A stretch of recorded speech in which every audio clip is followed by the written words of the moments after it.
Hello and welcome to the Film Ireland podcast, celebrating filmmaking, storytelling and cinema across the island of Ireland. In today's episode, we're placing the focus on the Belfast Film Festival, which runs from the 30th of October to the 8th of November. And in a few minutes, we'll be chatting with writer-director Stroma Cairns, whose poignant film The Sun and the Sea screens at the festival. Stroma will be in Belfast to present her film with a post-screening Q&A, so make sure to check out belfastfilmfestival.org for more details. First, we catch up with Rose Barker. She's the head of programming of Belfast Film Festival, about this year's exciting lineup. Thanks so much for chatting with us. Oh, you're welcome. Thanks for having me.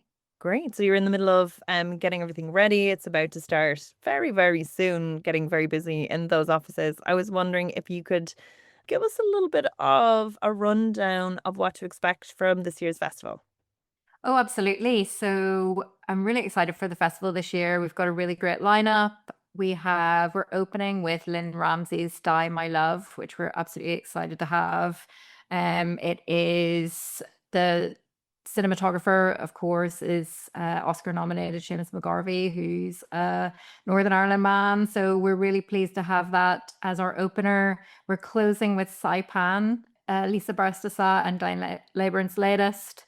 We're thrilled to have that, and it's really exciting. It's just it's a huge buzz for the festival. We also have amazingly special guest Lucy Liu coming to the festival, Hollywood legend. She is fantastic. We're so excited about that, and she's going to be receiving the festival's Rialta Award, and also she's going to be presenting her latest film, Rosemead. So we're ecstatic about that, really. And in terms of the program, are there any hidden gems, or what would you maybe recommend? What's your favorite pick? Absolutely. So I have about a billion favorites in the program this year. I have been lucky enough to watch, I think, about 95% of the films that are in the program. So one of my favorites is Surat, which is a fantastic, very atmospheric, brilliant film. It's set in Morocco. It's actually one of those films that if you say too much about it, you'll actually ruin it for everybody. But it's big, it's loud. We're going to show it at the QFT. It's going to be really loud, and it's a kind of a really surprising film. So I really hope people come and see that one. Ooh, so maybe buy a ticket and don't Google it. Well, exactly. I really am like less is more when it comes to this one. Just believe that it's going to be good. Just take a chance on it and just go. It's full of fantastic sort of massive Moroccan landscapes. So it's the perfect place to see it is the cinema. So I would definitely say go to see that one. There's loads more as well. I mean, Radu Judah is one of my favorite filmmakers. We've actually got two of his films in the program this year. Dracula, which is his big kind of crazy version of Dracula, which is kind of fantastic. Also, like we're on in the autumn, like it's a Halloweeny sort of time, so that's kind of perfect if you want an alternative kind of Dracula. Also his film Continental 25, which won the the Silver Bear in the Berlinale this year, and for its script, and it is fantastic. I watch it and I'm just like, he's a genius. It's a film that he shot on an iPhone. It was like his side project, and it is absolutely brilliant. So I would suggest those two as well. I mean, I could go on.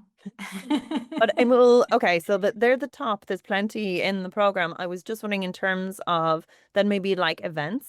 Is there anything that? Yes.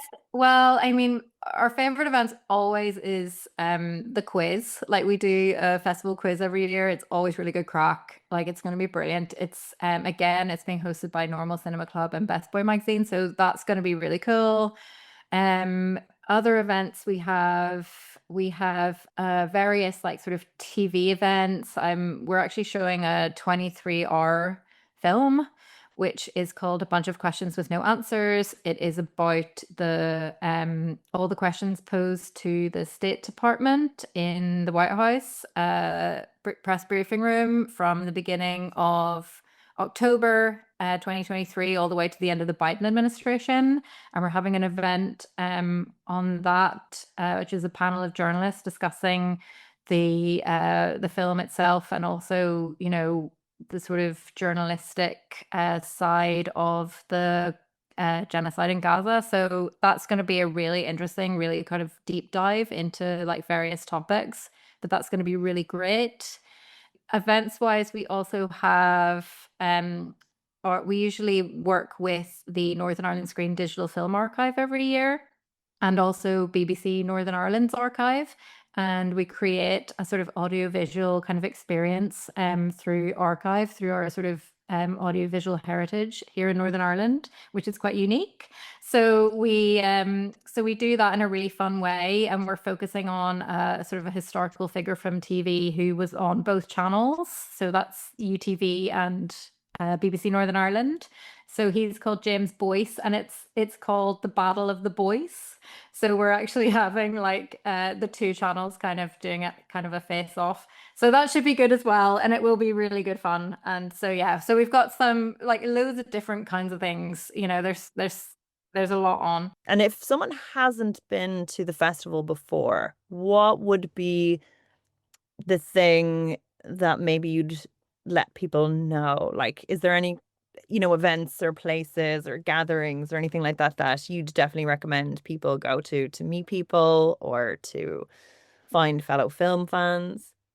Absolutely. I mean, our short film weekend, which we called the Long Short Weekend, is really great for that. There's loads of screenings. It's very much everybody gets together. We've got like the short film competition, which is then announced at a party that is open to everybody. And, it's very much a kind of networking, kind of really nice, relaxed and fun kind of weekend. So that's our first weekend.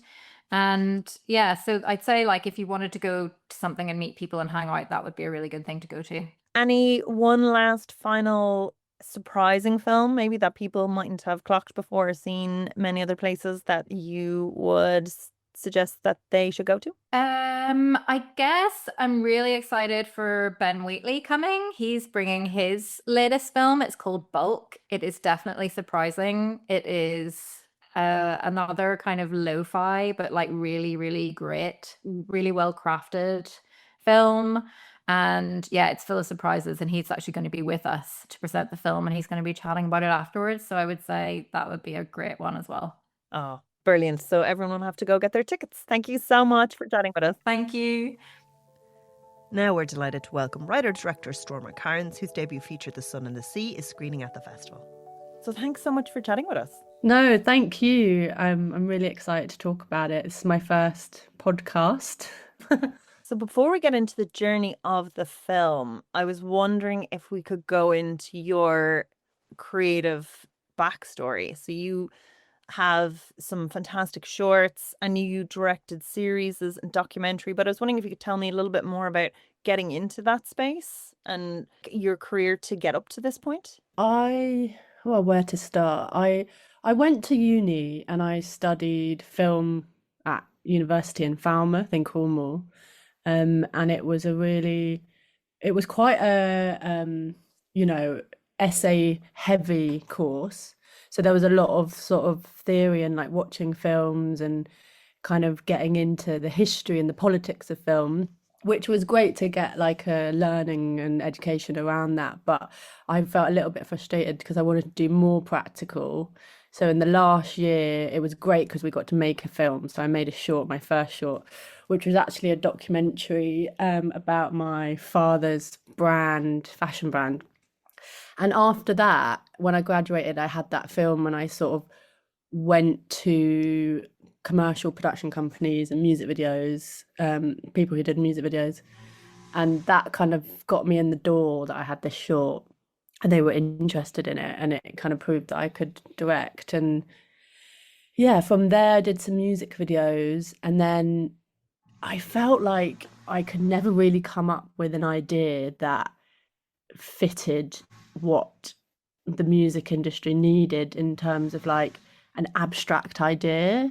And then I realized I wanted to do something that was not sort of abstract. And I went and I made the documentary If You Knew.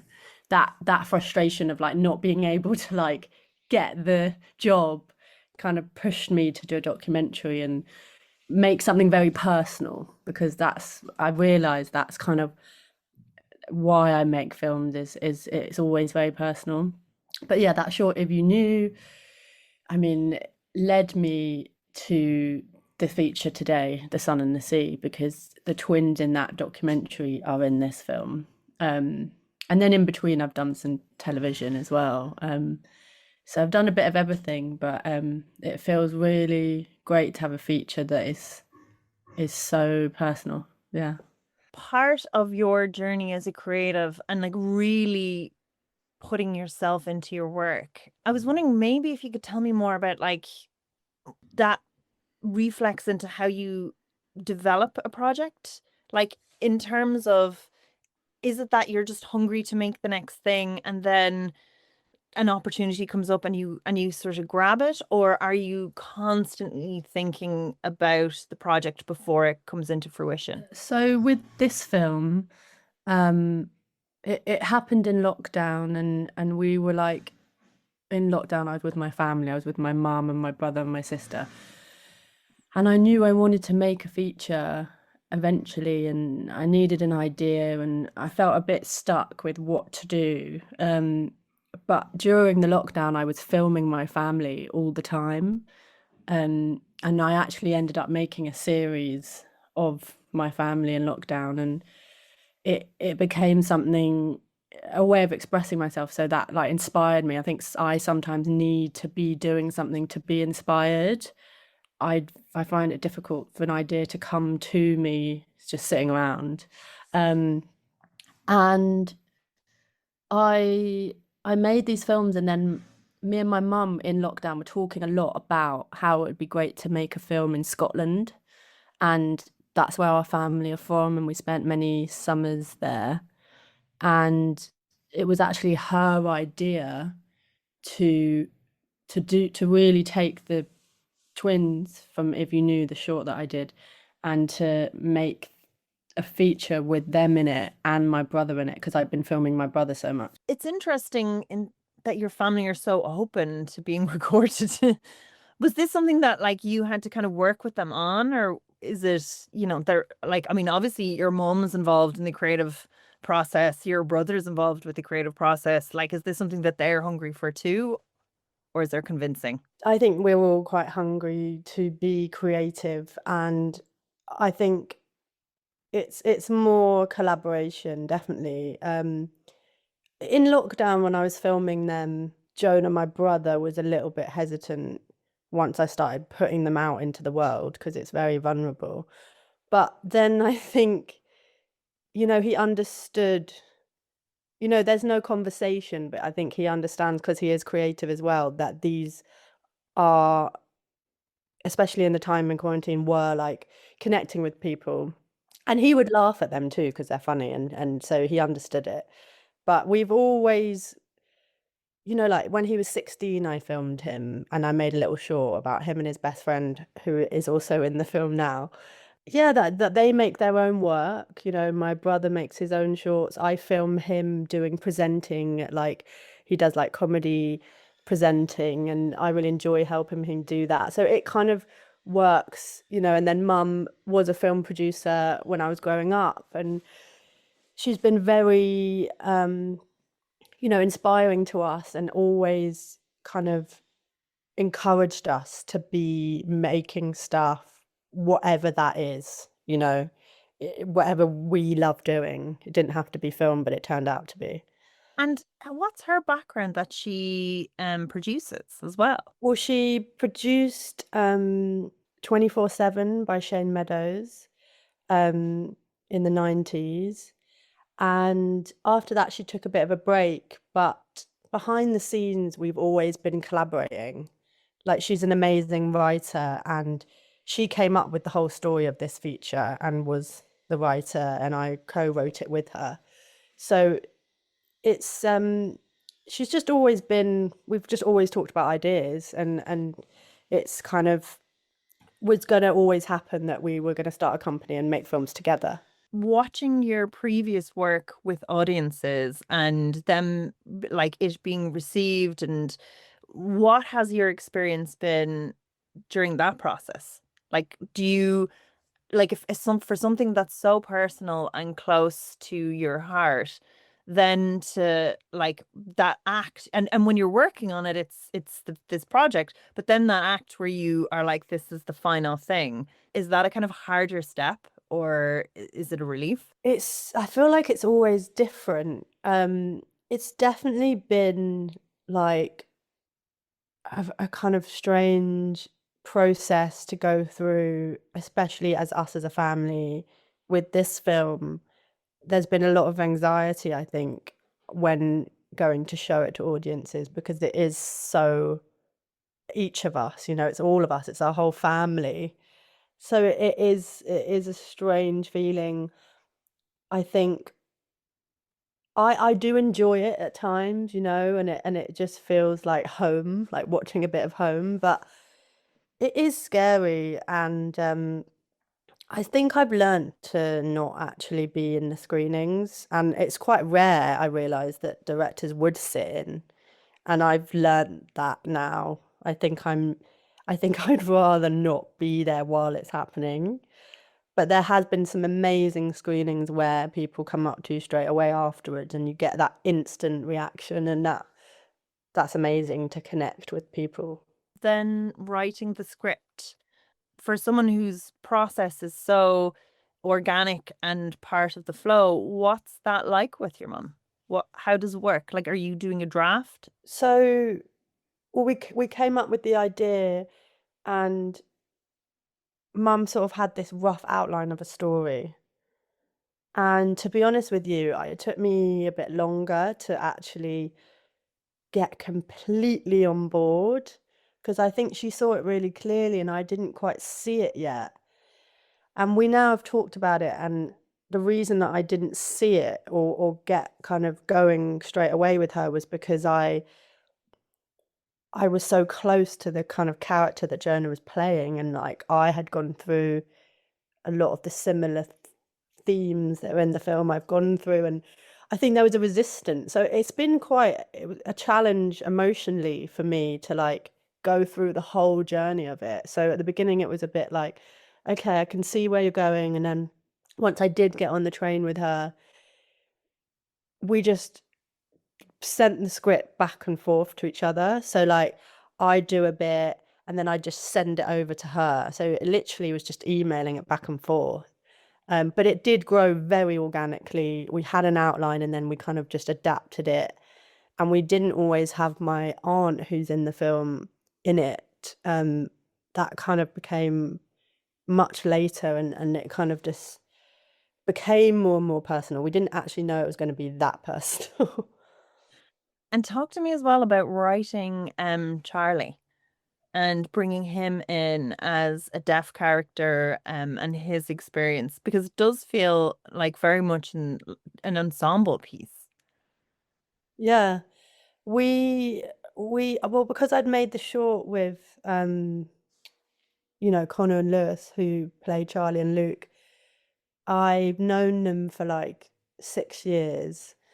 Um and we had conversations. I don't sign, so that can be sometimes a bit of a barrier in kind of communication, but we did have some conversations with an interpreter there, and we kind of we felt like there was a connection around sort of the from young man to a man, that storyline was so I don't know, it connected with Jonah's storyline, and I felt like it was important to see, a different way of portraying a deaf character where it is not about the deafness, they are just a person. And I grew up with a hearing loss.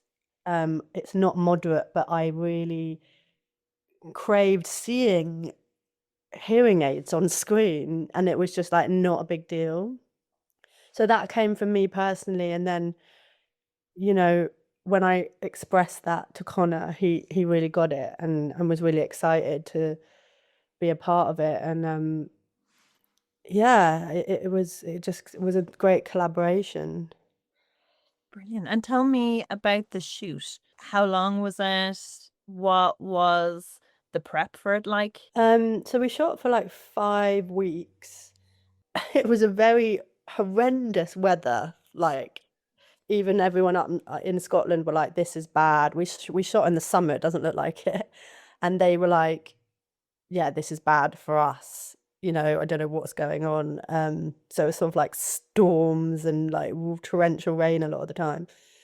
But we had a week in London, and then we all got on the train, including the crew. And like when you see that scene of them on the train, like that's literally kind of documentary style run and gun. Um, and then we got up there, and it was just like you really are away from the rest of the world, and it felt very kind of surreal. I think any shoot does, you're in this bubble. But we had a great time, and we all lived either in Pennon, the crew, or in Crivy, or in like the town near Fraserburgh. And we were sort of just immersed in the film, like we lived the film, and yeah, it was amazing. And just swimming in the sea and being in the place that my family are from felt really special. And I don't know, I kind of felt like they were with us. Yeah, that's really beautiful.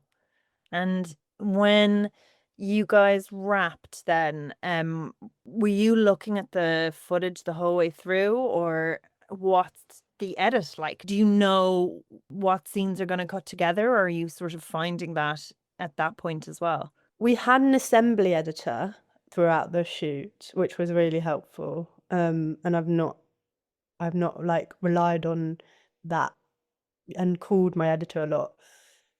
We did a shooting style that felt very kind of organic, and we used long lenses, and it was a little bit different to your normal coverage, where I wanted it to feel like similar to Quarantine. When I made that, it's like me with a camera in the corner of the room, and you're just witnessing, or you're like part of it.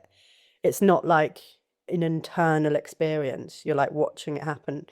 So I was a little bit nervous that the coverage was like getting okay, but then I sort of relaxed and really kind of went with my heart. But the edit was an amazing process. I love editing. Well, going back to your question about training, like I've always learnt to edit really young. Like when I was 16, I learnt to edit in media studies, and have always I edit a lot of my own stuff, and it felt like I I just love editing. And we had these great editors, Sam Hodge, and Donis Tratos. Sam did a brilliant job. He really got what I was trying to make, and was very sensitive that it was personal. And I think that was maybe tricky for the editors because it is so personal. But then Sam had to go on to another job, and Donis Tratos stepped in, and he did a really great job of like we didn't have that long together, but he kind of instantly got it. I was really lucky that these guys really understood what I was trying to do. And after that, during Adonis, we had a consultant editor who is Mick Audley, who is amazing. And he came in and just sat and watched the film with us. And it was a really amazing process because it wasn't a lot of editing, it was a lot of talking. And ultimately, at the end of that process, we had like a few weeks left. He said, "This film is so personal, and you've done such an amazing job with these editors, but it is your handwriting, this film." And that was like a big turning point of like, okay, I'm going to finish the edit. And me and mum literally took the edit home to this sofa. And we finished the film together. And it made sense because it was like no one was ever gonna feel it like the way we felt it, and the end of the film. And it kind of just it had to be like the final signature was us. So it's really special. And the soundtrack is gorgeous. Tell me about, finding the music, licensing the music. Was it tricky? Were you editing with those tracks in mind? I had a few tracks in mind, and those tracks were and are by a musician called Gavin Clark. And Gavin Clark is Jonah's dad in real life. And so he was always going to be a part of this film, and I've always used his music when I make my own sort of personal work or like making ideas, and his soundtrack has been a big part of our lives. And sadly he's not with us anymore, but I'm sorry. it's you know it's another voice, in this whole family universe that we've created, and yeah, so that's really special. And then the score is by Toy Drum, who were in a band with Gavin. So again, it was very personal, and we did a lot of testing, and like right at the last minute we like threw it out the window, and I was like, you know what, I just think we should maybe push for something a little bit different. And then they came up with this and it was perfect. And licensing the other tracks, I wanted something a bit youthful as well, because the boys and what they listen to. And there's a track where they're singing in a car, and that was because they literally played it to me. I didn't know the song, and then we just said, oh, let's try and license it. It was a bit expensive, but we got it in the end. And then sharing it with people, like when things are so personal and you've such a sense of loss connected deeply to elements of this, is it hard or cathartic to work on it? Like, does it become overwhelming, or are you able to step back and work on it? Do you mean during or after? Yeah, during. Like, I mean, I always picture the edit as like, like on set, you're busy. Yeah. On set, you didn't have a moment to think about that. The scene with my aunt, which is, very personal and painful, we actually shot both of those scenes a year before the film. So we shot it and we weren't 100% sure it was going to be used in the final film, but we knew she was going to, pass soon. And so we did go and film her. And it was more just for us as well to just have. But it did make it into the film. So that was really painful to like, but also really beautiful in the way that loss is. It's like you have so much love. That's what grief is. It's where love doesn't know where to go. So it's a very kind of, two things at the same time. And then in the edit, I sort of managed to switch off a bit in the kind of, what is this film, and like trying to make a good film. But then at the end, I think it did become a little bit more, I don't know, like anything that was a bit more moving. It kind of, there were scenes, not to sound big-headed, but there were scenes that I watch, like when they are in the hospital, and after that, towards the end, I do get quite emotional. And the last screening we had, I did actually cry in the cinema at the back, and that is a release. Yeah, and it does feel like now the film's finished, we can kind of let go of a lot of stuff that our family's probably gone through. Yeah. And just sometimes I think watching it with an audience makes you see it through their eyes a little bit as well, so you process it in a slightly different way. Did you find that?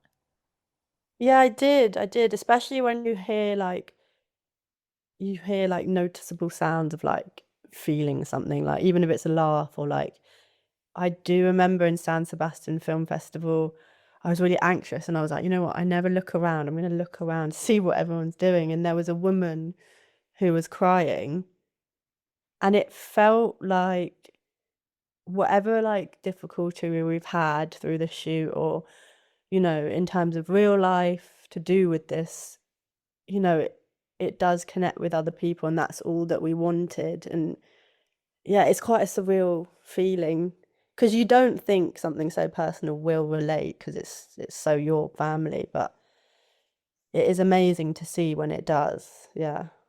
And it's undeniably true that you feel that you pick that up. Like it's not this constructed like overly stylized melodrama. It's just a very earthy, authentic emotion. Yeah, yeah. Like now you've sort of come out the other end and you're watching it with audiences, yeah, around the world. Looking back, is there anything you would have liked to have known? Mm, that's a good question.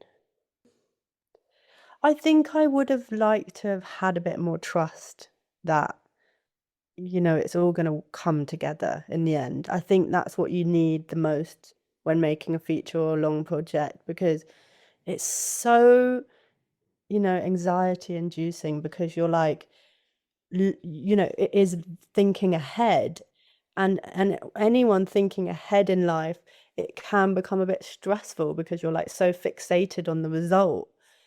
And like I said earlier, it was tough for me sometimes to like be going through a lot of stuff that maybe we haven't really looked at with our family, and I'm doing it with my mum, and I kind of, in that darkness, sometimes I wish that I knew that this is where we were going to land, and just had a bit more faith, and to let go, because it would have been a lot easier for me at the start. But I did get there gradually. But yeah, I think now going forward, I can be like, like life, it's a journey, and just like trust in it.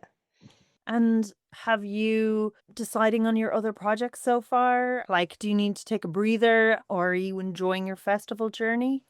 What's sort of there for you now? I think I've really been enjoying the festival run that we've had recently. I do feel like I've had a breather this year, throughout the festival run.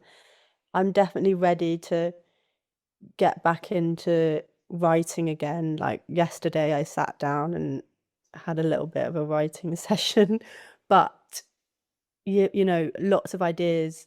It's kind of like where we started with this. Me and Mum are talking again, and I do think we're ready to do another one together, whether it's a film or a TV show. But we have lots of ideas, and we're constantly talking about them. It's just about picking about which one's gonna come together.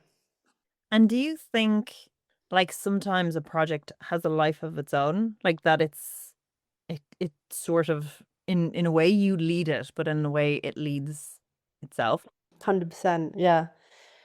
Yeah, there were things that happened on the shoot that we didn't expect, and that has made the film what it is today. And we, couldn't have sort of planned some of that. And it's, yeah, now that it's released and or gonna be released, it's a bit of weight lifted, because you're like, this is the film, like this is it. This is her journey or his journey.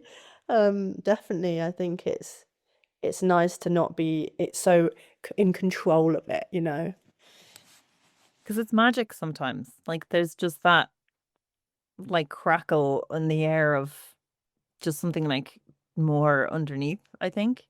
Yeah, yeah, I know what you mean. It's a strange thing making a film. It is a strange thing. It's sort of it is magic. I think you're right. Like when it all comes together, it is life. I know that sounds weird, but it's like a very similar thing to life I've learned with making a film. Um, but I really hope that it has a journey. And what's interesting, I think I've realized, is like, it's always going to be there now. It doesn't just disappear. I mean, it might a little bit and then come back, and just see where she sails off to. And she's sailing off to Belfast. Yes, like that's next. Oh, well, thank you so much for chatting. I hope you have a fantastic time, and I'd say the audience will really enjoy it. Brilliant. Thank you, Gemma. It's been great talking. Thanks so much for listening. So the Belfast Film Festival runs from the 30th of October to the 8th of November. So for a full lineup, check out belfastfilmfestival.org. And make sure to subscribe to Film Ireland wherever you get your podcasts. And keep your eyes peeled next Monday for a very special State of the Arts podcast with host Des Doyle. So he'll be chatting with Irish writer Catherine Doyle.